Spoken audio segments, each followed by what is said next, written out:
Welcome everyone. Welcome to another day of Be Agile Scrum. Before we begin, let me quickly ask you, anyone here for the first time? This is your day one. You are attending us live. Anyone? Yes, no? Okay. I'll take this silence as a no. That's you have been at it means that you have been attending us. You have attended us live earlier. Excuse me. So what I'm going to do is now, it's been time and we need to be reminded our quick guidelines that we must have. So I'm going to share my screen for that. And let me know once my screen will be visible to you all.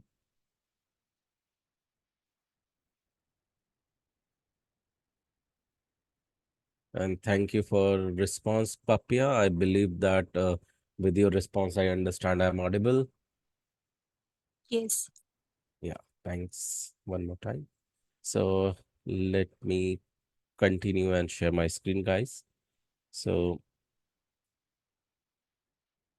yeah, and let me know once my screen is visible. Yes, Okay, thank you. yes, So the very first one, the code of honor and the guidelines says that we are following Agile. Agile is full of ceremonies. Ceremonies means meeting, and that demands us to show up live. Show up live means that we need to be on time, remain punctual, and remain highly committed. If we don't abide by this or we are not practitioner of it, we can consider the project itself as a this training itself as a project so that uh, mm, so that this become our habit and it will be quite easy for us to showcase and adapt once we get placed. And for this preparation, it is also said that it may become habit because how you do anything is how you do everything. Second one, because you chose to be chose to learn, you automatically be the student. But we want you to be the full stack student who does all the assignments, self research, and repeat what they learn.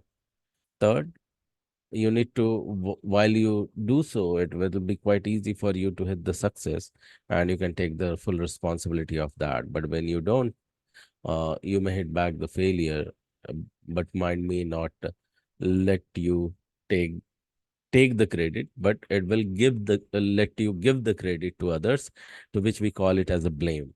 So in that scenario, still we have to take the responsibility of that, and that's the reason we call it as a taking the full responsibility of both the elements, be it success or be it the failure.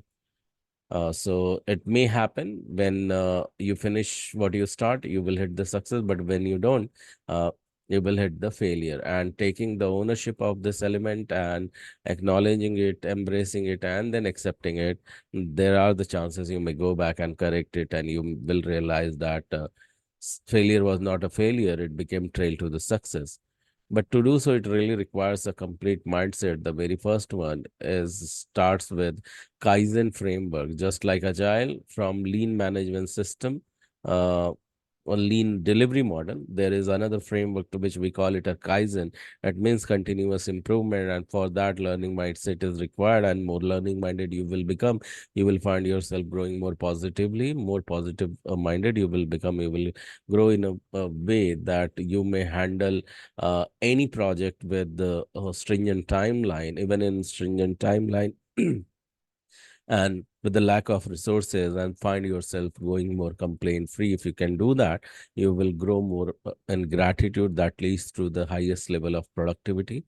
And while you do so, uh, you must remember to start your day with the increased level of receptivity. And for that, we have the very first one, 30 days challenge. You are welcome to um, uh, take this challenge. More about this 30 days challenge are there into the day one's recording. I would recommend you to go ahead with the day one recording and get to know about what is 30 days challenge and why you need to uh, take uh, take your attention and your enrollment into this complimentary daily 30 days challenge. Uh, because it will increase the receptivity for sure and will bring the positive outcome in every action you will perform daily. And the second one, remember to start any learning with the golden quadrant of learning. Golden quadrant learnings with the four step, that is declaration with the anchor, then take a deep dive into deep learning, then draw, and then summarize. When we are talking about these four steps, two steps we will do here, first and second. Third step and fourth step, many of you have been doing and continue to do so. So what we need to do is that, what is declaration, what is anchor, we have a complete detail about it, dedicated talked about it in day one's recording. I would recommend you, if you are attending for the first time, please go through that recording. That's number one.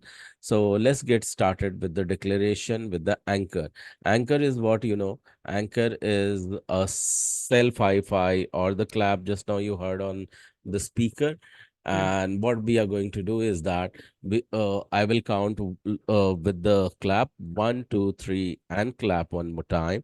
And then you are going to model me. Okay. And then I'll read the selected statement on the screen. And after my reading, you are going to repeat it. So, can you all see the selected statement on the screen, everyone?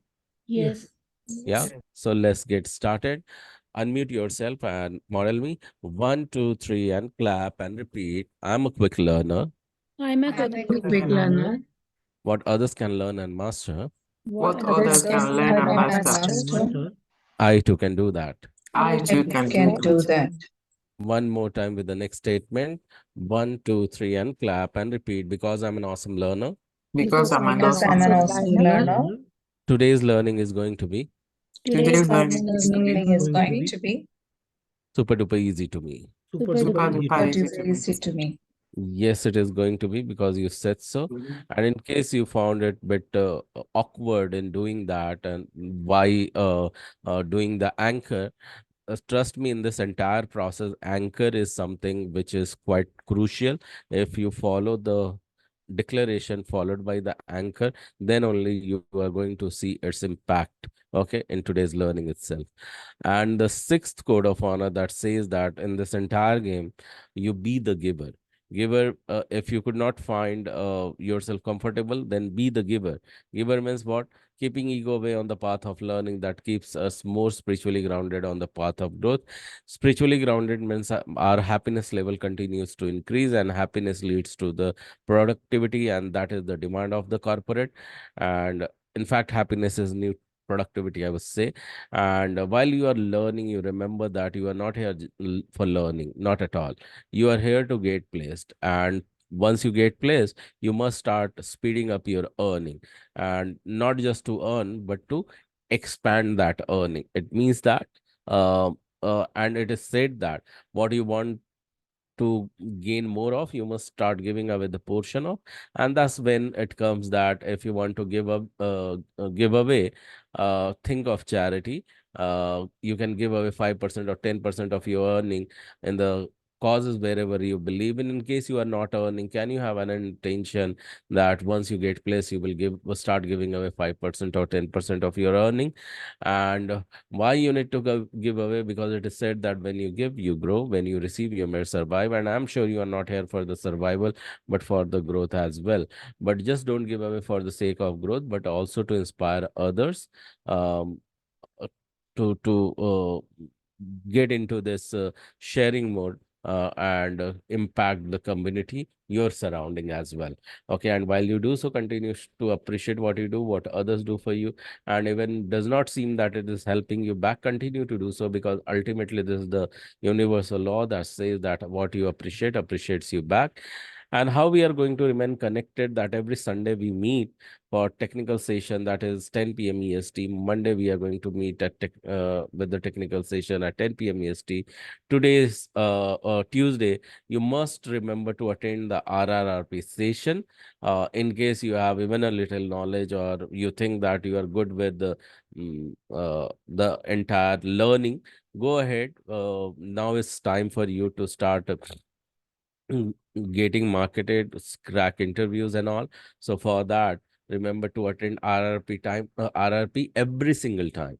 Okay, and the complete process is that you will attain the uh, why you need to attend, because RRP strengthens your visibility in guru schools, your credibility that you are here for the job to get placed, and thereby the marketability. It strengthens and it conveys very strongly to your RRP team and HRs that you want now to get marketed. Remember, before marketing, your CV will get approved um, by Devji. Okay, he will tell you, he will view your CV, and then after it is approved in inverted comma, once it is approved by Devji, then only it immediately comes back, or you are going to send us to me and Prerna, both the trainer, for a quick review. And once we pass it, you need to float it back to the HR so that your marketing of through those CV will get started soon. Okay, so that you must remember to attend RRP session for that. Then comes the Wednesday, you must do the assignment from the learning of Sunday. Thursday, you do the again repeat RRP session. Yes, it is quite necessary. You may feel like you are in the queue, your turn is not coming up. Every single time things are getting repeated. It's okay, I'll do it by my own. No, this way it won't work, because the process is the process. You have to be in the queue to get your turn come up, and then get it approved by Devji, and then show us back to for a quick review, and then float it back to your HRs. Why these all process in RRP? Because RRP, remember the same thing, strengthens visibility, credibility, as well as the marketability. Friday, do the assignment from the learning of Monday, and Saturday, you can choose to relax or have a breather day, do the research work if you want to, or repeat what you have, whatever you want to go through one more time, or prepare any question that you want answer on the next technical session that is on Sunday. So this is how we are going to abide by. So are we good with this? Is it clear to everyone? Say yes if you are very much clear now. Yeah. Yes. Yes. Yeah, thank you. Now we'll stop screen share, and yeah, Dr. Sonia, you can unmute yourself Yeah. and you can ask your question. Hi, Gaurav. Gaurav, Hi. I'm just asking what is the right time to start making a resume? Because I have benchmark resume, but being having a non-IT background, things Mm-hmm. look very strange to me if I look. So what is the right time? Okay, great. Great question. So right time, if you think that okay, you have fair understanding, you if you are completely non-IT, you don't have IT background at all, I would suggest you learn first entire thing, because it is Yeah. wise for everyone who claims that okay, I know I have worked in the corporate for 15 years, 17 years, or 5 years, 7 years. I know how things function. If Mm. uh, people have such things to comment upon, they can straight away not to attend the just technical session. In fact, they can skip the technical session and straight away go ahead and start involving themselves into the RRP session. But the thing is that in case you are completely non-IT, I would suggest let your 8 weeks get completed and then take this step. So Okay. after 8 weeks, you can do so. Okay. Oh, thank you. You're welcome. So because we have just now revised this code of honor, uh, went through this code of honor. There is a quick question over here one more time. Anyone here for the first time? It's your day one. You are attending us live, or you have not attended us in the past live. Okay. So again, the same silence. So I understand that you have been in the past connected with us and you have attended us once or twice in the live session. Yeah. So let's continue from where we left off. So do you know where did we leave last time to the entire session? Yeah. Yes. Do you remember that? Yes. Anyone? Okay. And what was that? We started discussing about the responsibilities and key skill required for to be a business analyst. Exactly. There you go. Great memory and great attention. I appreciate you, Sonia Khan. So, yes, so we will continue with the business analysis role now. So, it will get continued. So, understand today that we have because we talked about entire history from where it all started, business analysis, the roles, responsibility, and the history. Now understand the tools that you as a business analyst might require. Okay, few familiar tools would be, few might not be, and few you are going to learn. And so these are the few tools that you can remember. One is quite famous, Microsoft Office Suite, and in that range, we frequently use Microsoft Word, Excel in this suite, and yeah, Excel, PowerPoint, and Words, and various other tools. So these tools we frequently use, but sometimes also we move to the Google Docs. So Google Docs is just like a substitute for Microsoft Word. We frequently use that as well. Then in this same series, we have something Rational Requisite Pro.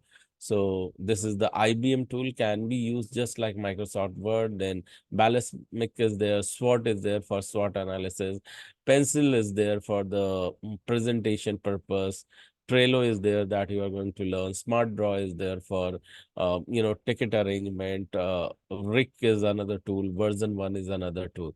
So these are just few names. There are tons of tools that you may not come across every single thing what is mentioned over here, but some new one. So apart from these tools, we need to also understand for analysis purpose, there will be certain tools, and there will be for reporting purpose also, there are some tools. So let's continue to explore that what all those tools are, and what for what purpose you as a business analyst would be requiring them to use them. So in this, for analysis and reporting, one we will be going through about the MS PowerPoint, but this one is what? This is Microsoft Office Suite, uh, and this is the business analysis tool in this list. So I want someone to read this MS PowerPoint, three bullet points one by one for me, please. You can unmute and start reading this for me, please. This software is used to prepare and deliver formal presentations. A business analyst often face the situation where he need to communicate ideas, justify or deliver project update to stakeholders. This communication become more effective in the form of a presentation through PowerPoint. Yeah, thank you so much.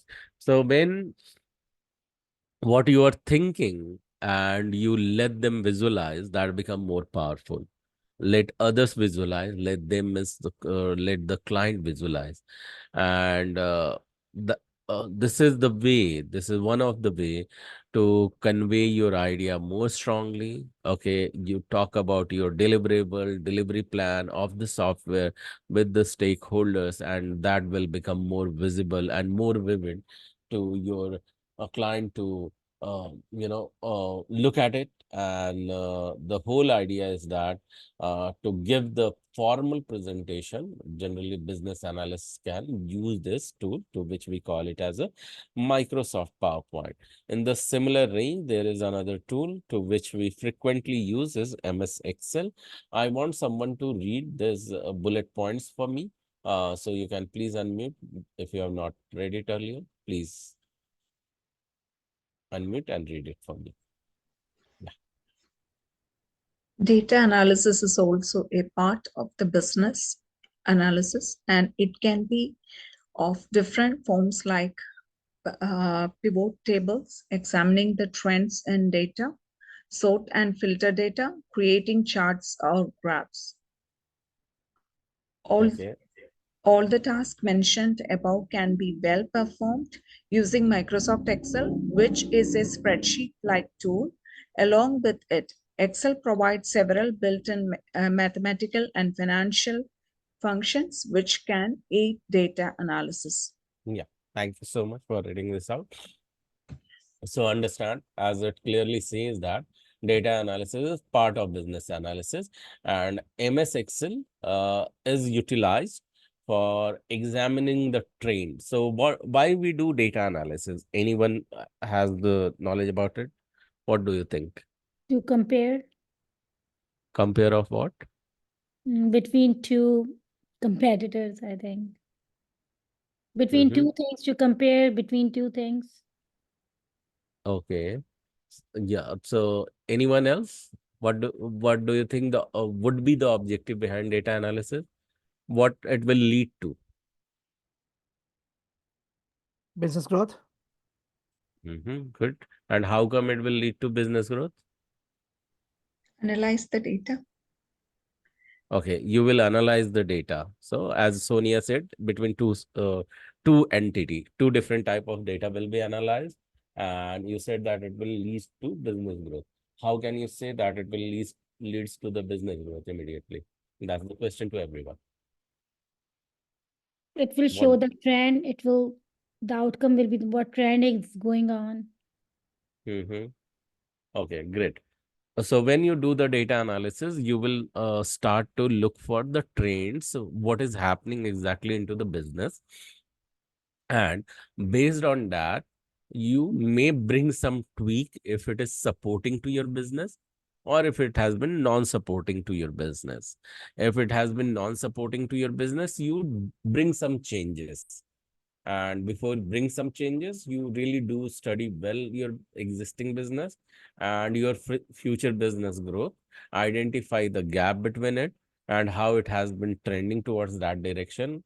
If not, then only you will tweak some decision techniques and activities, and based on that changes, you will again seek your ongoing growth and ongoing performance, and then only it may bring the business growth based on the decision you made to bring those new product or services or new way to approach to the customer that will again impact back to your profit in the business, or your sales in the business, or in the entire revenue into the business. Do you all agree with this? Yes, this is how we will approach. Yes. Yeah. So how we will approach now, coming back to this, that how we can take certain decisions. So say for example, there are millions or trillions of data. Uh, it has been generated in the past, and this has to be compared between two items. Okay, that one is doing well, one product or service is doing well, another is not, and sometime which is not performing well, it might have spiked in certain month. So you need to compare that. So for comparing purpose, you need to summarize those tables well in the visible format. Okay. And for that, some bringing such summary, you need to sort some data, you need to filter based on certain criteria and make it more visible to see those trends in the data. And you might end up creating some chart or graph out of it, and that will get done after it is summarized well. And it can be summarized well when you know how to create pivot tables and all. So we will also see quickly in coming slides that how we can do it when we will touch the topic of analytics, that is bringing the business analytics. So for that, you also need to know that how you can sort and filter it, so everything. So yeah, so this is one of the thing which will enable you to explore with MS Excel very well. Yeah, as a business analyst, you might require to explore this, you might need to know some formula and function, and that will enable you to grow your logic, enable you to grow your logic very strongly. And in this range, the another tool comes, that is this Microsoft Word. I want someone to read this first paragraph of Microsoft Word, please. Please unmute and read it. Microsoft Word serves the purpose of requirement specification document. Organizations can create their specific template for documenting the requirements. It is a utility application which allows user preferred fonts, theme, objects, shapes, smart arts, charts, and even option for embedding visual Yeah. diagrams. Yes, thank you so much for reading this out. So embedding Visio diagram means under Visio diagram, you can create multiple charts, flow charts, and drawings. Okay. And this can be embedded into Microsoft Word. So MS Visio has been since past it had been trending, but it has given its alternative to many other tools. But yeah, still, if you don't have any tool and Microsoft installed in your computer, that is the time when you can also start utilizing MS Visio, so that you can understand. But Microsoft Word, yeah, any kind of designing purpose. Now you have seen that it is talking about requirement specification document. As the business analyst, do you know that you will end up summarizing and bringing and gathering the requirement? Yes, no? Do you know this is the core responsibility minimum for business analyst? Do you have idea about it, guys? Have you heard of it earlier from anyone? Yes, no? Yeah, No, no. great. No, so if you have not heard this, so you can take a note of it. This will be your core job, okay? To gather requirement, elicit those requirement, and then communicate those requirement to the entire stakeholders. So there will be certain process to gather those requirement, and for that, either the company will give you template or you will generate your own theme or style to gather or draft or craft those document, okay, and then publish it for the entire stakeholders. So stakeholders, so far who are stakeholders, guys, who can tell me? Anyone who has an interest in the project. Anyone? And who has the maximum interest in the project? Customer. Customer. Customer. Absolutely right. Yes. So you will be seeing that yourself using Microsoft Word more often. But now the Microsoft Word has also got the alternatives. Okay. So you will be ending up seeing that one project and one tool like we have been using. But sometime we have multiple tools as well, which caters the different activities from the ease point of view. So that's the reason we cater different tools sometime as well in the organization. I want someone to read about MSVZ over here in this slide, please, for me. Unmute yourself and please read it. MS Visio is a modeling tool that business analysts use to effectively capture and present stakeholders' ideas in the form of business functions and user interactions. The main utilities of Visio are UML diagrams creation, case sequence diagrams, and activity to prepare process flowcharts, to create data models, to generate architecture diagrams. Thank you so much for reading this out, Angelina.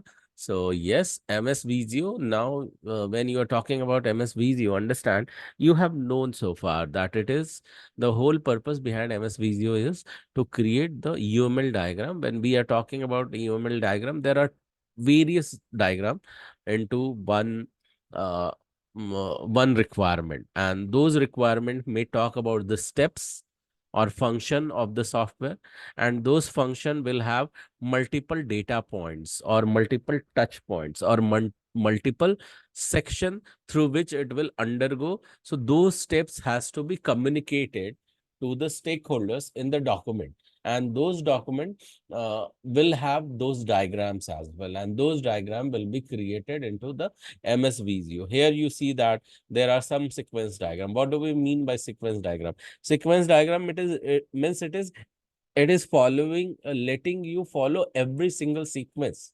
Okay.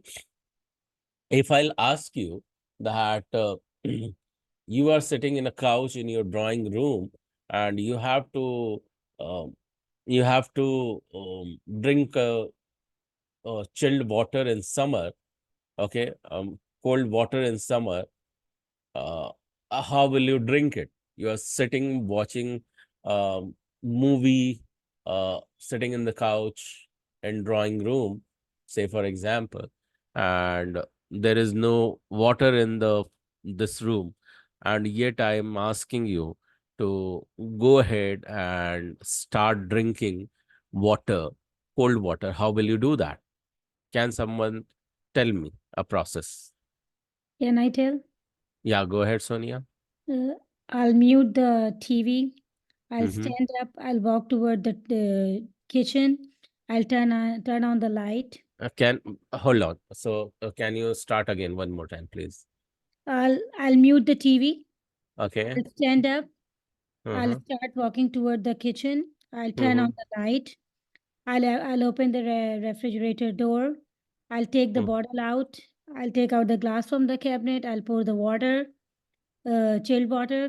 Then I'll put the bottle back, close the door of the refrigerator, and I'll pick my glass, go sit on the chair, unmute my TV, and start drinking. Okay, so this is best way. But do you realize that very well attempted, but still you missed one step into it. And those step you can trace that how come you missed when you will hear the recording. I believe I'm recording it. Yeah. So Mhm. you missed one step. Why you missed certain step? Because certain step gets processed in the mind itself. That okay, Mhm. this is the common and this is how it is going to happen. But if you are not mentioning it, you are missing the sequence. And Mhm. to not to miss such sequence, you are still then you are creating these sequence diagram.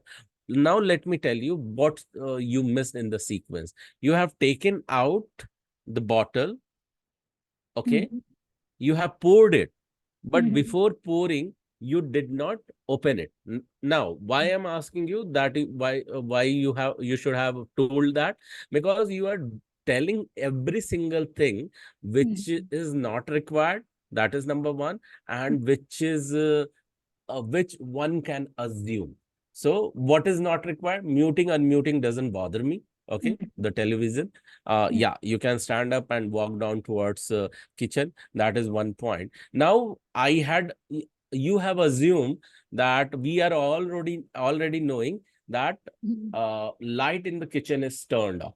Okay, so Mhm. that has been the part of assumption. So if you are allowing us to assume every single tiny thing into this, we can also assume that bottle is having its own lid into it, so you have Mhm. not opened the lid. Okay, so if you are going so minute and so detailed, be more detailed. If you want us to think something as a prerequisite, mention that this is the prerequisite, that I need to turn I need to mute my television because I want to enjoy every sip of the glass of water. That's number one. Number two, in this prerequisite, you can also tell that because it is dark into the kitchen and water is there in the kitchen in refrigerator, cold water. So you will have to be more detail oriented, and that's the job of business analyst. Is this example bringing more clarity to all of you? Yeah. Yes. Yeah. Yeah. So for this volunteership, can we give a round of applause to Dr. Sonia? A very great learning you have brought for all of us. Thank you so much, Sonia. Thank you. And guys, do you think that it was useful for you? This small example. For sake, it is quite simple, but it has a lot of value in it. Yes, no? Yes. Yes. Yeah. Thank you. Thank you very much. So this is how business analyst will go in a sequential thinking mode. So with this sequence diagram, you build various activity diagram and you will embed them into the use case. When we are talking about use case, what is use case? So use case are generally, it has got entry and exit criteria. Okay. When we are talking about entry and exit criteria, it means the moment you will walk inside the ATM, from there, your entry criteria of cash withdrawal will start. Okay. And the moment you will take out your card from the dispensing machine, money dispensing machine, your exit criteria will happen. Now, what is prerequisite? Prerequisite here, you need to mention that I want to withdraw XYZ amount from the ATM, and then only I need to walk down to ATM. Okay, that's number one. Number two is that if you see the another functionality, that cash deposit. So for that, prerequisite will be that cash deposit machine is there inside the ATM or wherever I am walking. So that is the prerequisite. I can't just assume that anywhere I can walk in and I can go ahead and deposit the cash. Okay. There will be the entry criteria as well.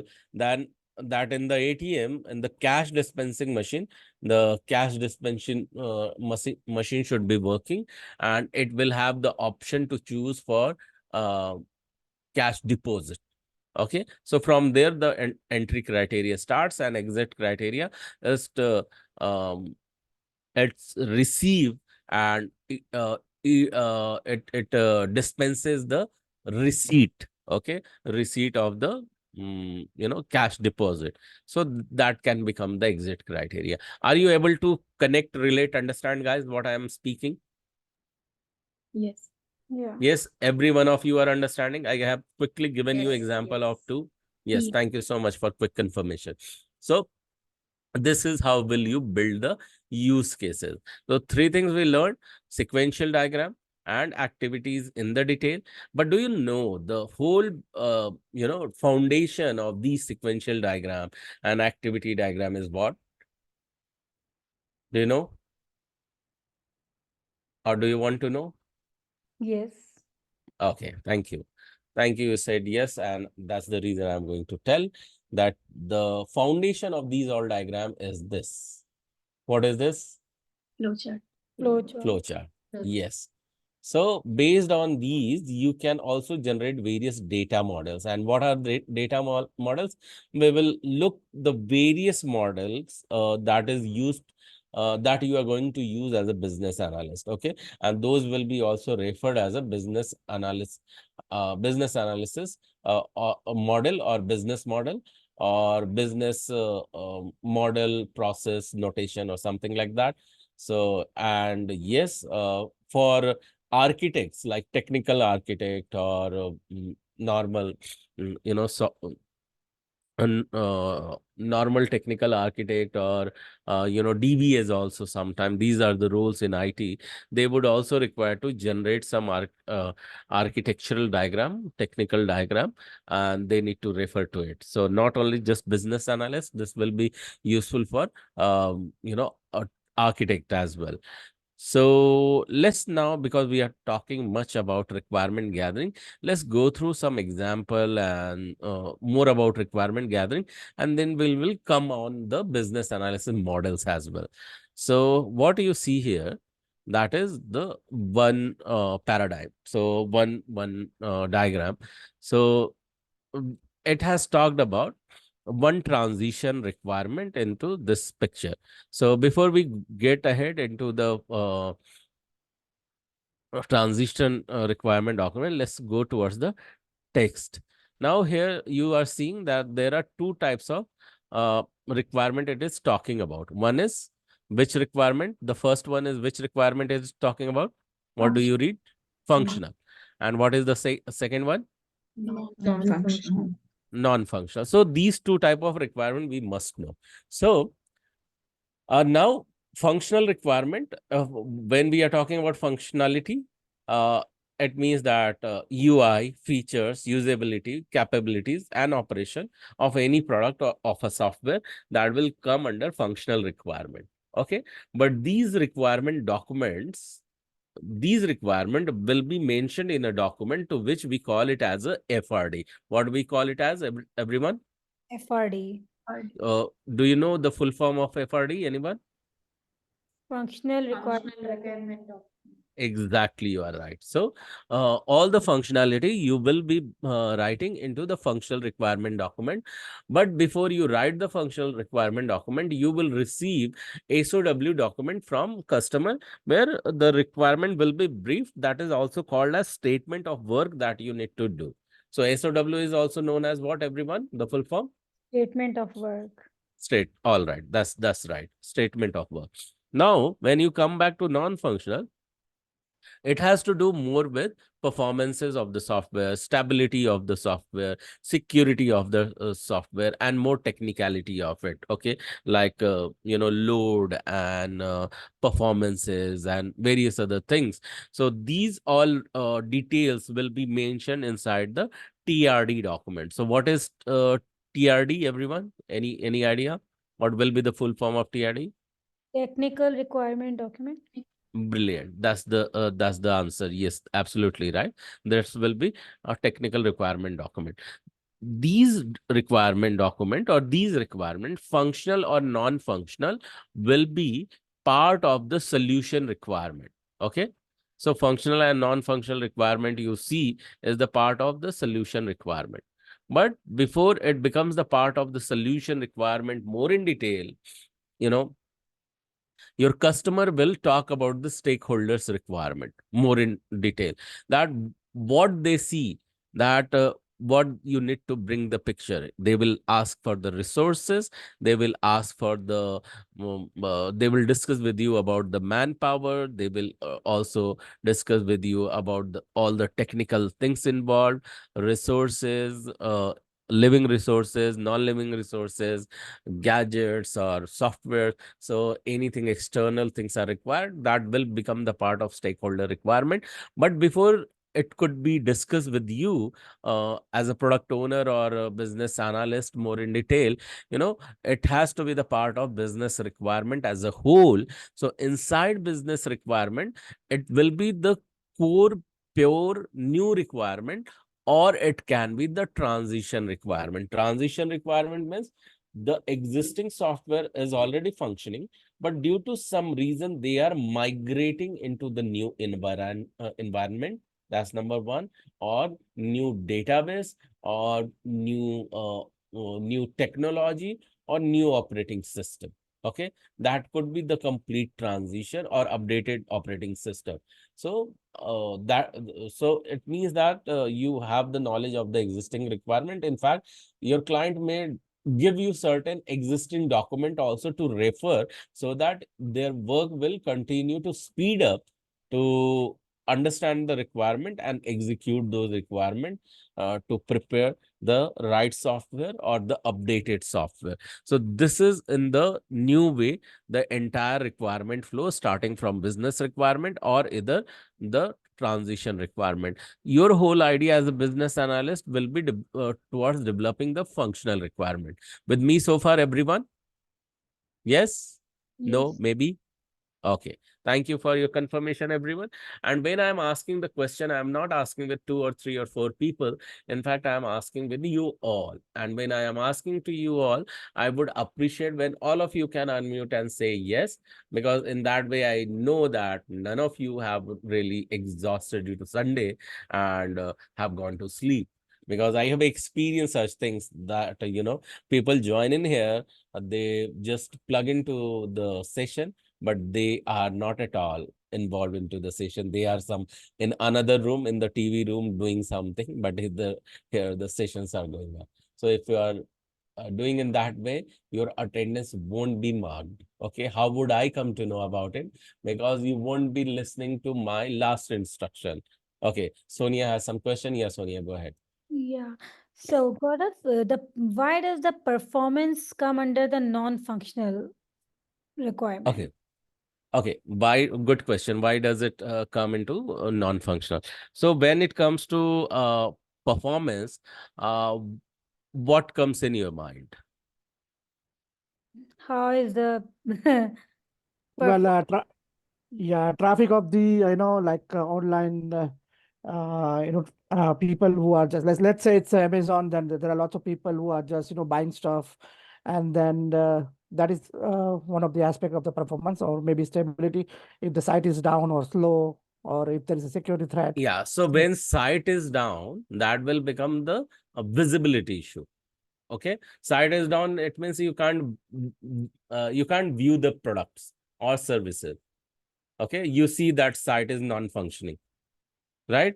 Yeah. So, Okay. when a site is down, it means that it is the visibility issue, and again, visibility will become the part, or say availability issue. So, availability will be the part of non-functional. Now, coming back to Sonia's question, that you asked for the performance. What comes in your mind when you hear the word performance? Like how is if it's a website, how it's behaving, how it's acting. Okay. Do you think acting of a website will be related to performance? Mm, I I may not phrase it correctly. Hmm. So, see, action is the one of the output, and based on action, you may receive the output. What Maipal attempted initially to answer, that was towards the direction. He was saying that many of the user are trying to access the Amazon website at once, and it may happen that it is taking time to respond. Okay, it is responding you, it is quite slow. Okay, so slowness can be related to performance. Okay, and you are clicking once and it is taking 10 minutes to respond to the next window. This is the matter of response, the slowness. This is causing the slowness. It is functioning, right? You can't say it is not functioning.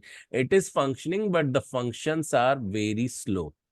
Okay, so when functions are very slow, it will come to the performance. Got it? Okay, got it. Yeah. Thank Yeah.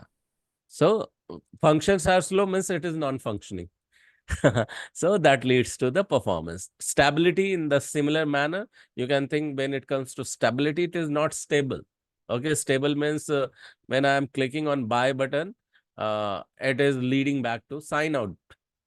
This is weird behavior.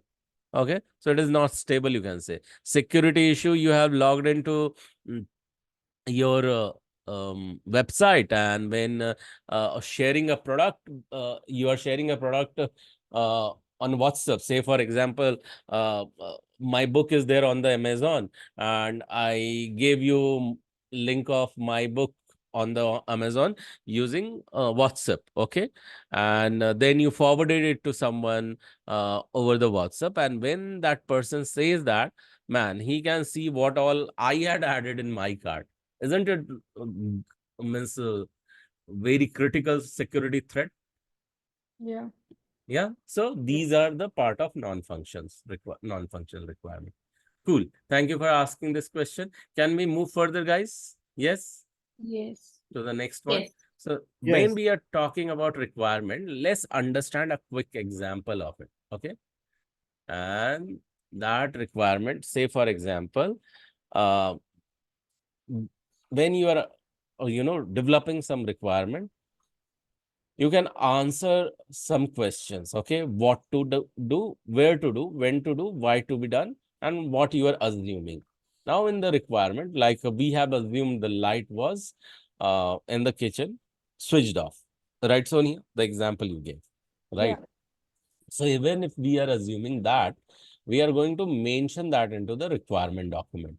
What you are excluding? I'm excluding that I won't be unlidding my tapping my water bottle, or unlidding my water bottle, because it doesn't have lid at all.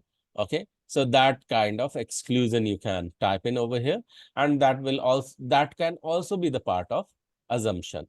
Now let's the real time example, because Maipal talked about this Amazon. Say, for example, Amazon has all the payment method, but it doesn't have the PayPal, for example. Okay, we can assume that. And Amazon has come to you and they want to get into business deal with you, and they want you to um, uh, include a payment method in the requirement. So you will ask them certain thing, and the answer you will be getting from them. So what they want PayPal to be integrated in the payment method. Okay, where exactly? So during the checkout. So when exactly in the checkout? So after they have written their web form, shipping address, and they are going to confirm the order, just before that, on the step number 3 out of 4, when they are ready to check out. So during that time, it has to be integrated. Why you want this to be integrated? This will be an established integration, is a better solution than a robust custom build integration for a payment service. In this case, because it easily meets client requirement. Why client want? In a simplified manner, because client want fast payment to happen. For fast payment. For what, everyone? Fast payment. For fast payment. So do you mean that existing payment system are not fast? Yes, I can say that. Say, for example, go ahead with the credit card. In credit card, you need to enter 15 or 16 digits of your credit card number, your name sometime, then your CVV number, then your,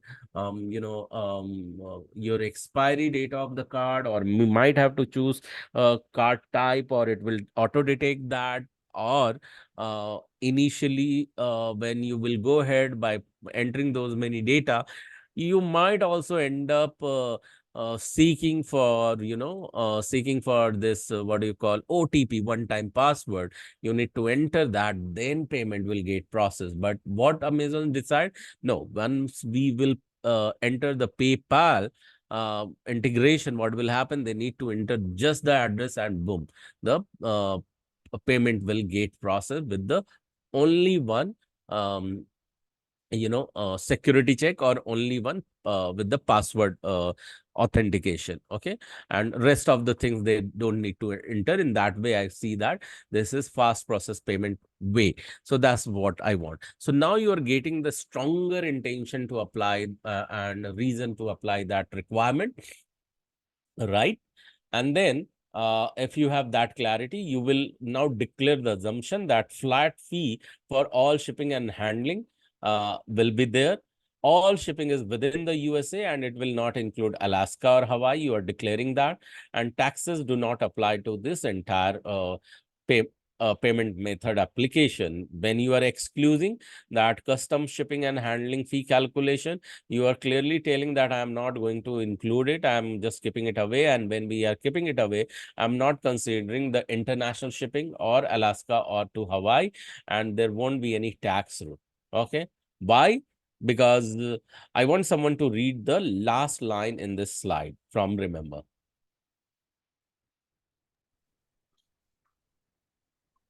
Go ahead. The smaller the delta between client expectations and reality with the digital product, the happier your client is going to be with the end result. Exactly. So this is one of the reason that you need to be very much clear, crisp in the exclusion assumption, and the building the requirement over here, that yes, whatever you are doing it for the client. So yeah, of course, the client delight is your motto, because of the repeat business and all. So you need to be very, very much clear onto this. So guys, any questions so far? Yes, no? Can we move to the next one? Gaurav, what is delta? The smaller the delta between client, what is delta? So delta means that you can say the deviation is the word. Okay. So the smaller the deviation between the client expectation and reality. Client has asked you to develop a camel. Okay. And you end up not creating the camel, but a horse with a hump. Okay, just example. So yeah, that's the reason Let it's. me know when I can continue. You can take a water Yeah, break. Prerna, I just wanted to ask you to come over here. So just let me Sure. answer this question. Or if you want, you can also give some No, example to this. that was an epic example. So yeah, good. Yeah, so Sonia, so this is one of the example. Okay, so it has to be very lesser deviation. I know sometimes you can't meet exactly what client want. So when we talk about white, it should be ivory white. Okay, when we are talking about ivory white, even the small deviation, client sometime, they say, though, this is not that white what I wanted. Are you with me so far? Yeah. So get exact what kind of white, off white, ivory white, and what kind of white, because white comes with the various shade. So get all the kind of requirement what client can speak to you, because based on that you can speak up. If you can get the hex number of the white from the client itself, pull it up, make it the part of your then this is the exact what you're producing, what your client want. Even sometime it won't be visible, because when you will match it with the personalized, your display resolution of the computer, sometime it may vary because of that. In that case, get the client's display resolution, and when giving the final demonstration or review to the client, give the demo of that white into that resolution itself. Did you get it? What I mean, Sonia? Yeah, thank you. Yeah. So, guys, this was the good example from Sonia, and you also got some answer for it. Yes, to Yes. everyone. Yes. Yeah. Yes. Thank you for quick Yes. confirmation. Yes. Thank you. So, yes, Prerna, you can take from the slide. Over to you.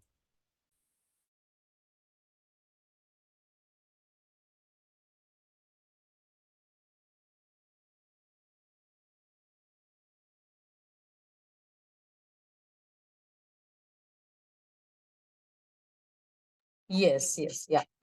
So requirement gathering process. So basically, it's a very, I would say, important step in the life cycle of project management. And, this kind of step gives us the clarity of what the customer wants. Okay. So hence, as a BA, this is a very important task or activity that, you will have to carry in future. So please remember to be very, I would say,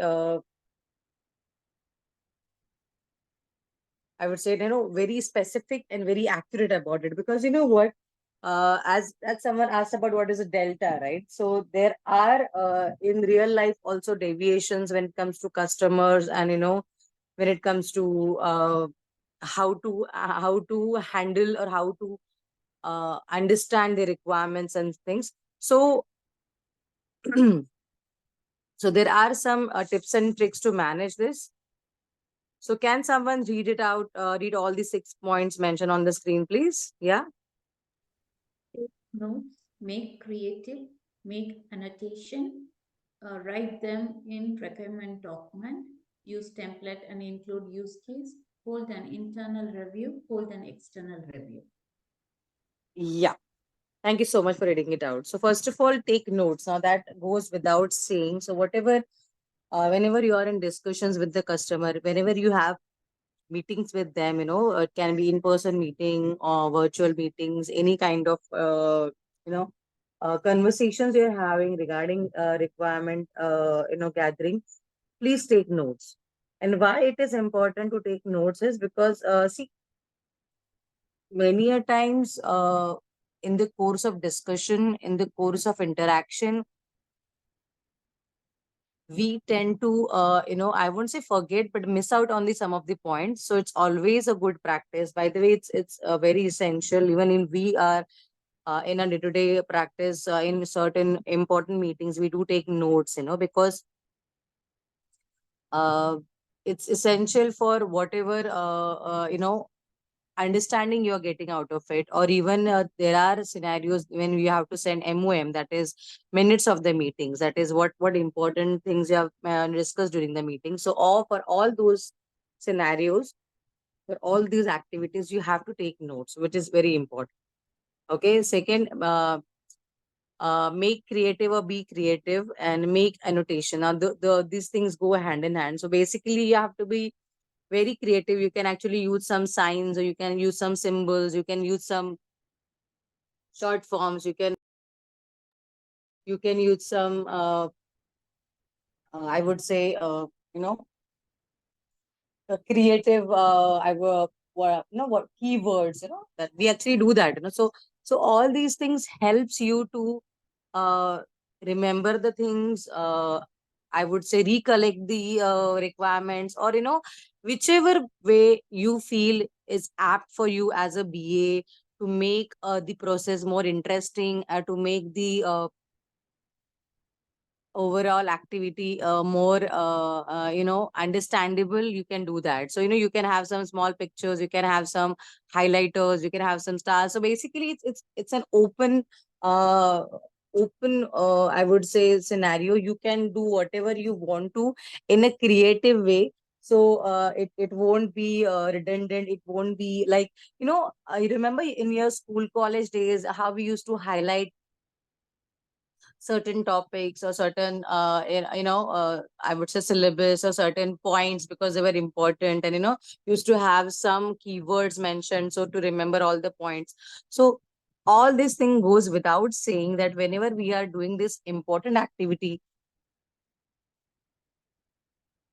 sorry, we have to ensure that we highlight on the important points, and we kind of focus on the all the interesting and I would say prioritized activities which customers have given to us. Okay, so it's basically a way to depict what is given and how to highlight that.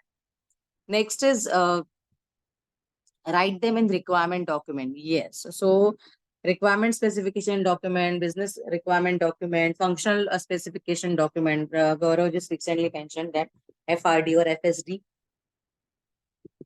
So it's not only you're taking notes or you're having all those interesting annotations, or you're having some keywords, or you're having some highlighting.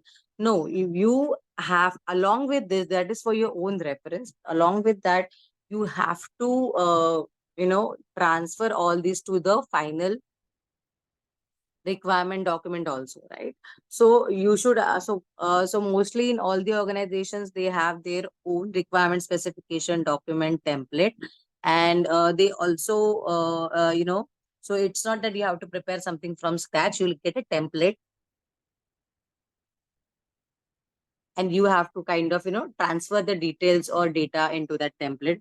You can also create or include use cases. Use cases basically means you can actually have scenario based activities mentioned, or don't worry, we'll come to that in detail quite soon. So basically what it says is all these activity that you are doing has to be mentioned in requirement specification document, because that is the ultimate goal. Okay, don't forget that is the ultimate goal, that whatever you are gathering from customer in the form of requirement, that has to be properly documented. And by the way, it's not mentioned here, though we have just mentioned hold an internal review and external review. That simply means you have, it's not that customer had said something and you have mentioned in the document and it's good to go. No, there are valid, legit, I'm sorry, something with my throat in between. So there are valid and legit approval processes. What is the approval process? So generally how it goes, every document will have their versioning details. Okay, so prepared by, like, for example, if you are a BA, so prepared by Pooja, and for example, and then approved by maybe your Scrum Master, so approved by, say, Anuja, and then then reviewed by product owner. So maybe reviewed by Sachin, and then so this will be a hierarchy. It's not only you create, but then it is reviewed and checked by your internal hierarchy as well.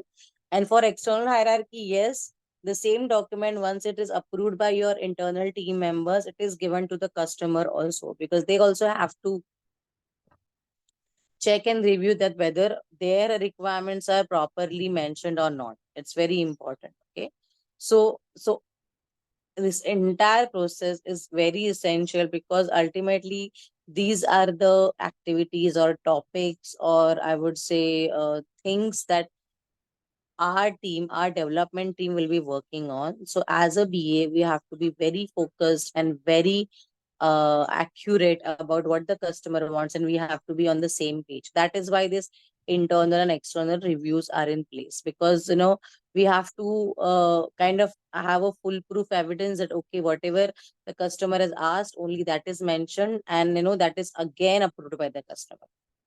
Yeah, makes sense. Any doubt in this process? It's an important task. It is the first and foremost, I would say, task in the entire project life cycle process. So it's very important. So any doubts in this activity, guys, please Hey, Prerna, I speak have a up. question. Yeah, go ahead. So the external review is just the client or customer, no one else.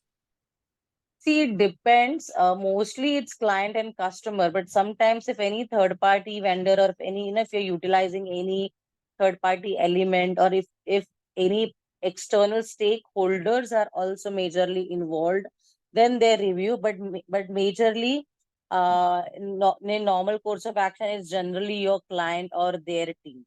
Yeah, Okay. it depends upon the involvement of the other parties also, right? Like for example, you're doing some projects which is related to government policies, right?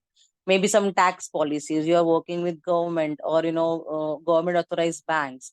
So in that scenario, you might also require some authorization or some acceptance from the government body also. I'm just giving a hypothetical example, but these kind of things happen. So depending on the involvement of the third parties. Yeah. Thank you for the question. Yeah. Anybody else? Yeah. Yes. If no, then we can move to next slide. Yeah, Gaurav, we can go to next slide, please.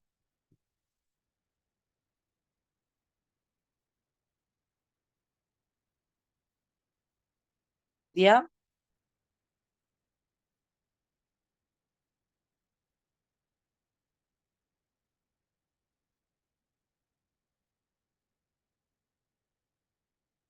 Yeah, Gaurav. I think there is a delay while the slide is changing.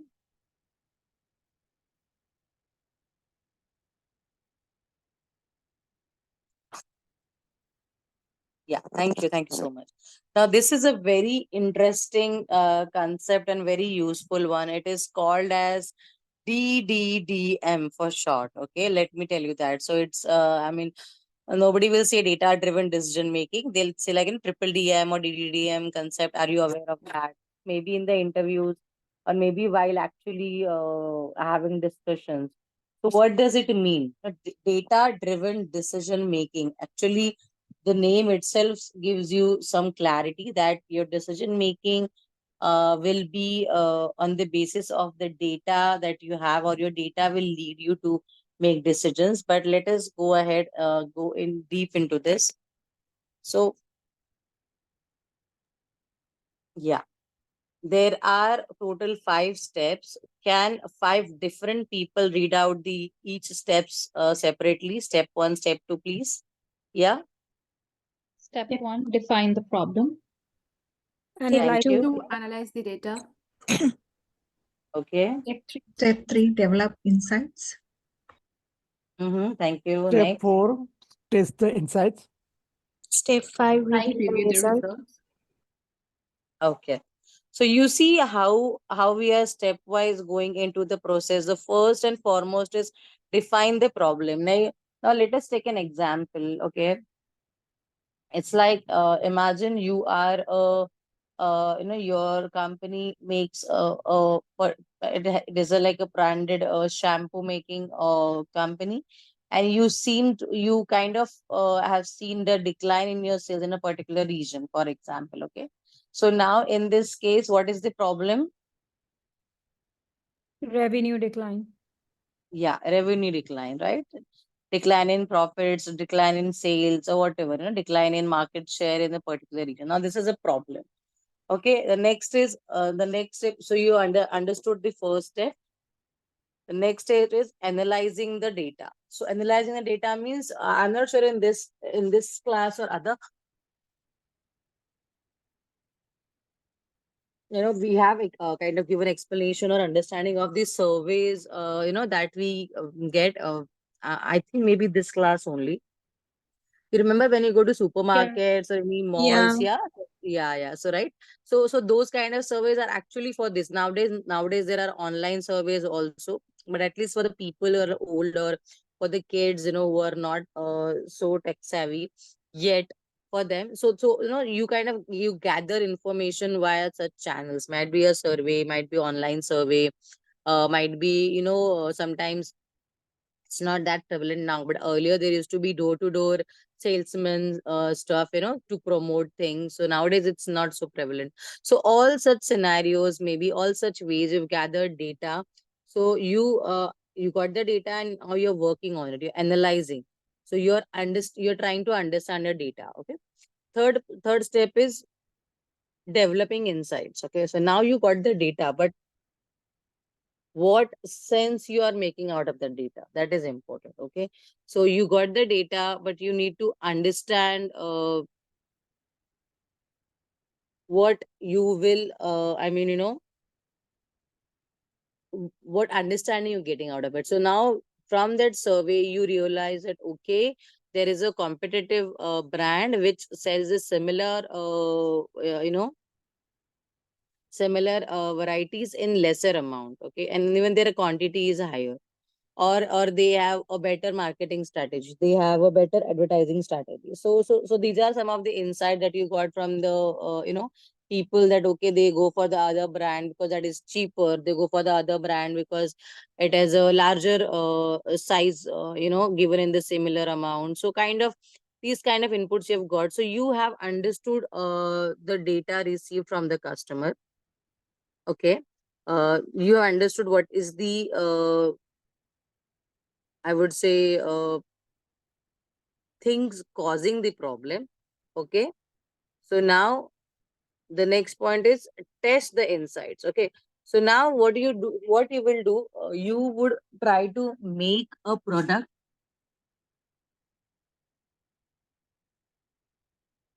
Sorry. Now you'll try to make a product which will have similar price range of or maybe a little lower price range of that of the competitor, and you'll also kind of work on the packaging or on the size or even on the advertisement. So basically what the companies do is they come up with the fresh packaging and boast that, okay, it has a better it will give you greater shine, it will help your hair to grow, or it will be a lot very effective in dandruff free treatment, or things like that. So basically you're just trying to work on every corner that you have received data on, like advertising or quantity or pricing, and so this is how you're coming up with your strategy, and then at the end you're reviewing the strategy. So when you do such changes and you again kind of introduce that product in the market, so initially definitely there should be a decent hike in the purchase, and then gradually it can stabilize or it can even reduce. So depending on the customer response, you can weigh your actual status. So you can say, okay, it's a neutral, it's a no profit, no loss, or you can say, oh, we just got some profit, or at least we got some market share back. People are again coming back to our brand and things like that. So you see how the data, the information that we had received helped us to take a decision, implement that decision, and actually come up with a solution based on that data. Yeah, makes sense, this entire activity, data driven decision making. Yeah. Question, how are there any tools to analyze the data? There will be multiple, right? Starting with basic Excel, or so like there are like databases, SQL server, or things like that. But then generally it's a lot of understanding of the data, but it depends on organization to organization what kind of tools they use. See, there are some tools that where you can design and make charts and make processes, but generally it is a lot of data understanding, which can even happen on plain Excel. But I have personally not used any tools as such in that. Maybe Gaurav can add to it. Gaurav, have you come across any particular tools for such activities? If you may add.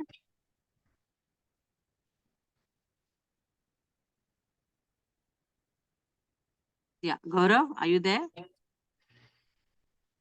Yeah, sorry, Prerna, I was over a call with Devji. So you need Yeah. to tell me what exactly Yeah, you I are was. asking. The question is for DDDM activity. for such kind of data driven activities, are there any tools used? So I was highlighting that we have majorly worked on Excel, and also sometimes we take help of databases or SQL server to analyze data or to query and stuff like that. So have you come across any particular tools? So you can share, otherwise we can go ahead. Yeah. Yeah. No. So not any as such particular tool, because 5 steps are the concepts we need to develop and we can utilize anywhere. And especially with the Excel, we do various other Yes, activities. Excel is Further, being the majority. Yeah. yeah, and further there are the examples how these concepts are being used. So when examples are given in the further slides, yeah. Okay. Yeah. So to coming back to your question, see, tools will also help you, but it's generally the basic understanding of a BA, or even as a team, as a product owner, they understand the market and results quite well. So it's more or less your own, I would say, intelligence or applicability of knowledge that is important in this scenario. Yeah, makes sense. Yes. Yeah, thank you so much. Anybody else? Rena, I have a question. Yeah, go ahead. Yeah, after step one, like suppose the client has defined their problem, who is going to collect the data? See, there are dedicated team in an organization. Okay, it's not you and me and development team will go that. So when I say when there is such a big problem that they want to increase their revenue, so it is like a organization level event. Okay, I mean, if I have to put in that way, so they will have a dedicated marketing team or survey team. Okay, Okay. so they will, yeah. So work is kind of properly allocated or delegated amongst everyone. So don't worry, you don't have to go and do that, but Yeah. there will be dedicated team will be doing that. Yeah. Yeah. Anybody else? Yeah, so to add over here, one thing is that see why to use DDDM, that is very much important. Okay, of course, to reach to some result, right? Because you have certain problem. Why it is coming under business analysis? Because business analysts are the one who will probe the customer to take some decision or to bring some change. Business analysts are involved. So because they are into the problem, they will take some decision to bring some change to their own software or organization. So they can sense there is some problem, but to reach the entire solution, you will be undergoing these steps. Okay, so here your responsibility increases. So these are the processes you are going to follow. Okay, to follow these processes, for everywhere you can apply various tools. Okay, if need to define problem, you use Confluence, you use Microsoft Word, or just ask them to send through voice note, or you are just discussing entire thing and recording the entire discussion, and then process this entire discussion in the various tools. So there is no firm tool like for data analysis. uh, if data analysts, they use various tools. They also use Excel, they also use Tableau, they also use R, they also use Power BI. There are tons of tools. So there is no hard and fast that this only tool has to be worked. So likewise, from step 1 to step 5, you can, it's up to you in what phase you are and what tool you want to use. But minimum with the Excel, everything gets done. That is the bare minimum tool. Okay. Got it? Yes. Yeah. Thank you, Gaurav. Yeah. Thanks. Gaurav, we can go to next slide, please. Yeah.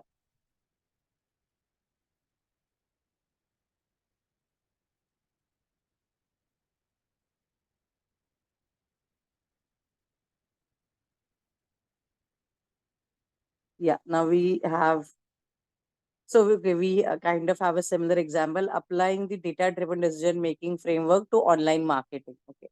So we took help of online marketing for our example. Yeah.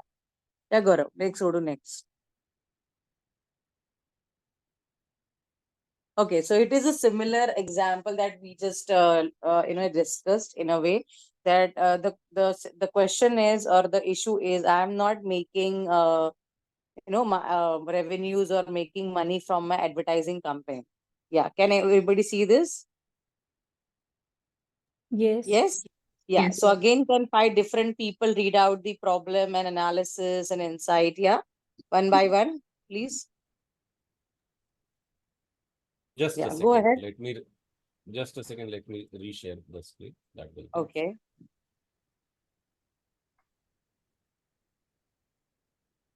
Yeah, go ahead. Yeah. So starting with problem, we just have to kind of revise. We just discussed that in detail right now. So it's just similar to that. Yeah. So Problem, what is I'm failing short of my revenue goal. perfect? Next. I am missing my lead goal KPI by 50%. Okay, that simply means I'm missing my opportunities to get my customer, or I'm missing my profit making activity. See, lead KPI simply means lead means when you get an inquiry that turn into lead, and when that lead or that particular customer buys or takes your product, it becomes a customer, or that becomes a sale, in short, okay, in simple words. So when that is not happening for 50%, it is a problem, right? So that is why they're saying I'm missing that by 50%. So their 50% revenue is kind of shortened because of this. Yeah. Next point. Third one, insight. I'm missing out on 75% of search impression shared due to lack of advertising budget. Yes. So what this client is saying that I am not able to kind of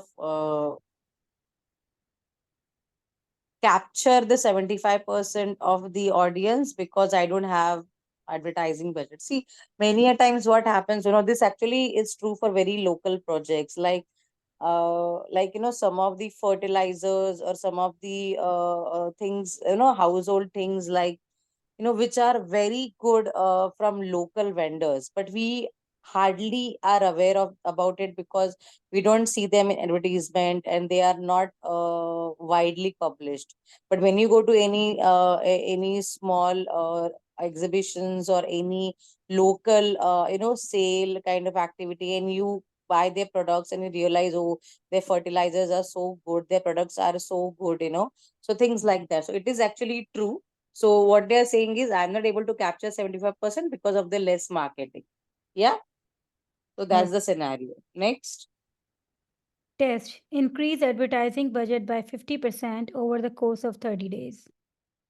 Okay. So now it's a test. When they say test, that means they'll be testing. So they're planning to increase the budget by 30%, by 50% and for 30 days. So they're like, trying this for a particular period. So for next month, they'll be testing this activity, that okay, if I increase my advertising budget, let's see what happens. Okay, so it's a testing phase.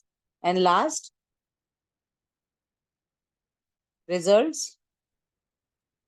Increased ad budget, improved impression share, resulting in lead KPIs being achieved and revenue goal realized. Okay, so in this scenario, when we increased budget and when we tested that for 30 days, it did result in increased KPIs and increased revenue. So see, this is a very straightforward and easy to understand example on the same lines. What example, the earlier example which we just discussed. So basically, it's like in your real life, in your practical life also, if you have a scenario, like for example, okay, imagine you were in school, like when we were in school, and per se we kind of scored less marks in, say, maths being one of my favorite subjects. So you scored less marks in, we scored less marks in maths and say unit test. Okay, so now that's a problem. Okay, now that's a problem, and now we have to work on it. So how we'll work on it? So we are analyzing, okay, what did I do wrong? Okay, so I was not thorough with my theorems, I was not thorough, I did not do practice properly, I did not focus on these chapters. Okay, so for the next exam, you kind of come up with a strategy that you will study for maths every day for 1 hour. You'll revise, you'll repeat, you'll do practice, and will give everything, like you'll kind of remember every, I would say, theorems or all the bits and pieces of the entire examples or whatever. you come up with the strategy, and then you implement that during your second or first semester, or any upcoming exam. Okay, and then you see the results. So the definitely, if you're putting so much of efforts, regular practice, and so much of focus, then you would definitely get the result, right? So this is a very simple example, and but on the same lines, in practical world, these kind of scenarios happen. Okay, so always remember this. Yeah, next point, please. Yeah, any doubt in this? Sorry, yeah, want to Yeah, check. I wanted to ask, like, you know how we discussed in previous slides about the requirement gathering. When we come across the problem, we will require, I mean, gather the data, right? Will we hold an internal review about this? See, Problem? this is basically an internal activity only. Okay, so it is not, and by the way, it is not requirement gathering from customer. It is like a data-driven decision making. So, see, when there are surveys or when there is data from, multiple sources, it is very, I would say, vague to validate that from our point of view only. Like, what happens when there is a customer and they ask for something, because there is a monetary element involved, there is a particular budget, we have to be very specific about what features we can give, because there is a budget involved. Now this activity is quite different from the requirement gathering, because here you are considering this activity to ensure that your company makes profit, you gain more market share, or you make more revenue. So it is like, it is for your own good. So whatever data comes in and you analyze that, definitely your team, I'm not saying they will not review it, but there will not be any specific constraints on it. So if you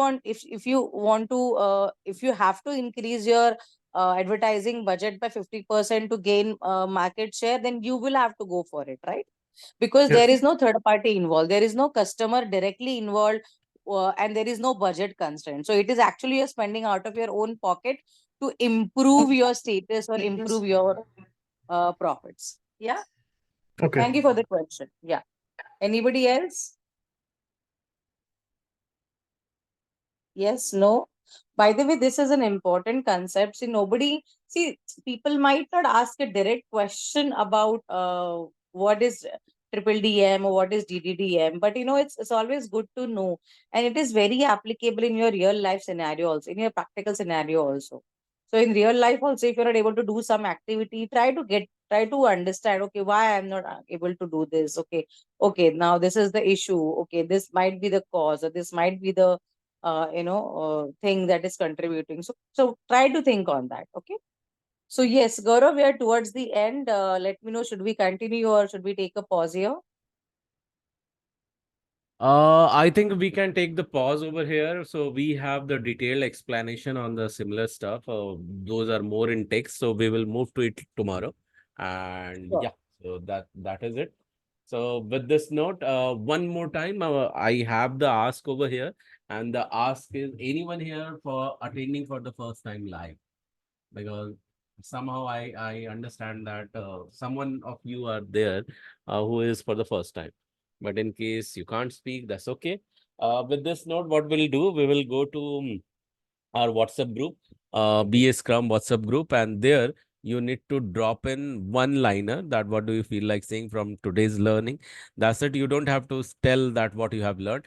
Just tell what do you feel like saying. That's it. What you are feeling right now when it comes to today's learning. And with this note, I'll be taking each one of yours attendance today. So yeah, attendance is compulsory when you need to go towards the RRP and then complete to placement. Okay, guys, you got it? Your next step to be done in the Yes. WhatsApp group. Yeah. Thank Yes, you. thank you. Yes. And we'll talk to you again tomorrow at the same time. Bye-bye till then, and enjoy your rest of the weekend and good night sleep. Thank you, guys, everyone. Bye-bye. Good Good night. night. Take care. Bye Good bye, night. guys. Thank Good you. night. Thank you.